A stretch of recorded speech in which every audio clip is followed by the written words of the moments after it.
which is nothing but the sustainable practices which can happen, which can be taken in the emergency department. So before going to that, the climate change is real, and this climate change is actually caused by us. And what you see in the graphic is called the climate strip, where this each strip it denotes the temperature which goes higher and higher. And if you see from left to right, it's going from lighter blue to going to darker red, which means so year after year it's getting hotter and hotter, and it's all due to the CO2 into the atmosphere. Since the time is less, so I'll just tell you the health effect of the climate change. Well, if you look at the bottom, there's ecological determinants of health. Where this extreme weather can cause harm to the people with biostorms, direct trauma affected by habitat or biodiversity loss.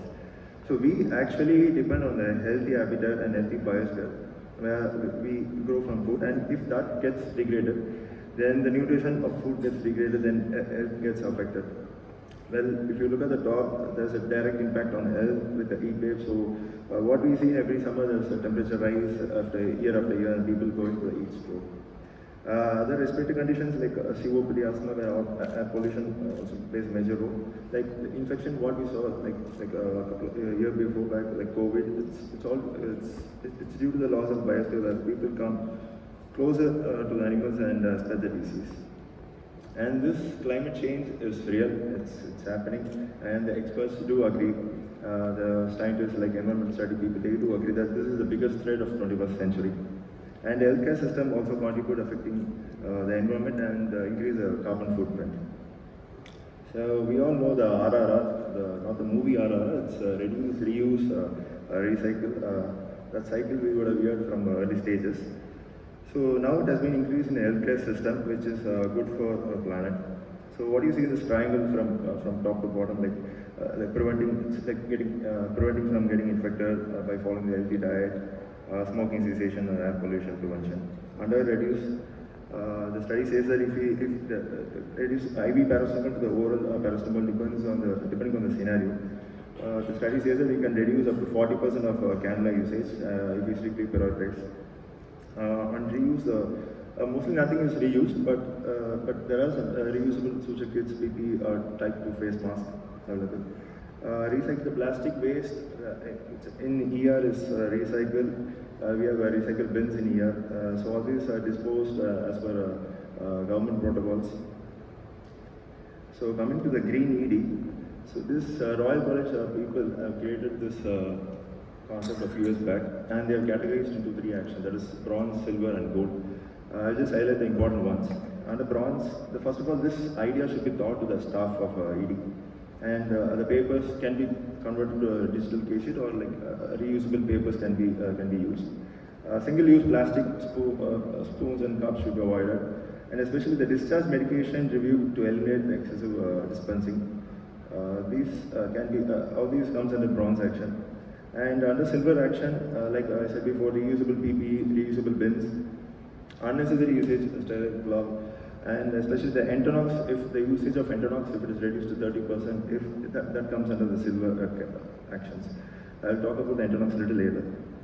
Under gold action, the biodegradable waste stream should be in place, and once again this Entonox usage, if it is reduced to 60%, it's a gold action. And the main thing is electricity, because all 24/7, 365 days running department is emergency, so electricity should be taken up from a proper renewable sources. So this is a technical example that we can switch over from one multi-dose inhaler to one dry powder inhaler, so that the evidence says that this one multi-dose inhaler can produce a greenhouse gas effect which is almost equivalent of driving a vehicle of like a distance of 175 miles. Whereas if you use switch over to one dry powder inhaler, that gives a greenhouse gas effect which is almost equivalent of driving a vehicle for a 4-mile distance. So what they say is eco-friendly inhalers are the breath of fresh air for the patients as well as for our planet. Another set example, like what we discussed before, is nitrous oxide, also known as Entonox. The problem here is if that nitrous oxide gets leaked into air, or if that pipe is broken, or if it is let out in air, It can trap heat in atmosphere, and that can cause a global warming potential. So in this 21st century, this is a ozone depleting gas. And compared to other anesthetic gases, 75% greenhouse gas effect is caused in nitrous oxide. And another technical example is 30 minutes of Entonox is almost equivalent of 38 kg of carbon dioxide. So they suggest we can go for alternative like methoxyfluorine, which is called as pentox, which is more greener, but it depends on the scenarios. So finally, how to address this sustainability in emergency department? Actually, nobody knows, because this net zero healthcare system it doesn't even exist yet. So we like zero carbon emergency department, zero carbon pediatrics, zero carbon medicine. All these terms are new, even to the healthcare system as well as for the doctors. So the recent times, years back, Royal College physicians created this, and we are very proud that emergency department is the first department to bring this idea into reality. And this is another set example that SEMI members have already conducted the India's first eco conference in Tanjore through Meenakshi Hospital, which was conducted by SEMI members, where it was fully sustainable concept. And this I have attached the link so that you can, if you have time, you can go to Google and you can get the PDF of Green ED from the Royal College patients. And as well as a great app called Klimma, so it will ask you some personal questions, and if you update, that will show you how much carbon footprint you have been using, and that will get to an idea. So thank you for your patience. Thank you.